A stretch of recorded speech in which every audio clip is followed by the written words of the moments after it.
நண்பர்கள் அனைவருக்கும் வணக்கம். இன்னைக்கு நம்ம இந்த வீடியோவில் குடும்ப அட்டைதாரர்களுக்கு மிக முக்கியமான அறிவிப்பு ஒன்று வெளியாகி இருக்கு. ஸோ அது என்ன அறிவிப்பு அப்படிங்கிறத இப்போ நம்ம பார்த்துடலாம். தென் தமிழகத்தில் பெய்த கனமழையால் திருநெல்வேலி, தூத்துக்குடி பகுதிகளில் கடுமையான வெள்ளப்பெருக்கு ஏற்பட்டது. இதனால் பொதுமக்கள் தங்களுடைய உடைமைகளை இழந்தனர். இந்நிலையில் கனமழையால் பாதிக்கப்பட்டவர்களுக்கு தமிழக அரசு 6000 நிவாரணத் தொகை அறிவித்தது. இதற்கான டோக்கன்கள் வழங்கப்பட்டு நெல்லை மாவட்டத்தில் 92% மக்களுக்கு தற்பொழுது வரை நிவாரணத் தொகை வழங்கப்பட்டுள்ளது. இந்நிலையில் நாளை மாலை 5 மணி வரை நிவாரணத் தொகை வழங்கப்படும் எனவும், இதுவரை நிவாரணத் தொகை பெறாதவர்கள் இந்த இறுதி வாய்ப்பினை பயன்படுத்திக் கொள்ள மாவட்ட ஆட்சியர் அவர்கள் அறிவுறுத்தியுள்ளார்.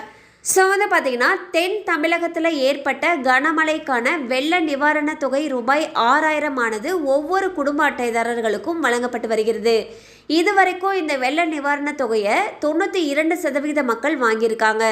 மீதம் இருக்கக்கூடிய மக்களுக்கு கடைசி வாய்ப்பு கொடுத்துருக்காங்க. அதாவது நாளை ஜனவரி 3ஆம் தேதியான நாளை மாலை 5 மணிக்குள் உங்களுக்கான வெள்ள நிவாரணத் தொகையை பெற்றுக்கொள்ளலாம்னு சொல்லியிருக்காங்க. ஸோ இது வரைக்கும் வாங்காதவங்க இந்த வாய்ப்பை பயன்படுத்தி கொள்ளுமாறு அறிவுறுத்தப்பட்டுள்ளது. கண்டிப்பாக அந்த அப்டேட் உங்களுக்கு பயனுள்ளதாக இருந்திருக்கும் நம்புகிறோம். மேலும் இது போல் அப்டேட்ஸ் உங்களை உடனே ரீச் ஆகணும்னு நினச்சிங்கன்னா நம்ம சேனலோடு தொடர்ந்து இணைந்திருங்கள். தேங்க்யூ ஃபார் வாட்சிங்.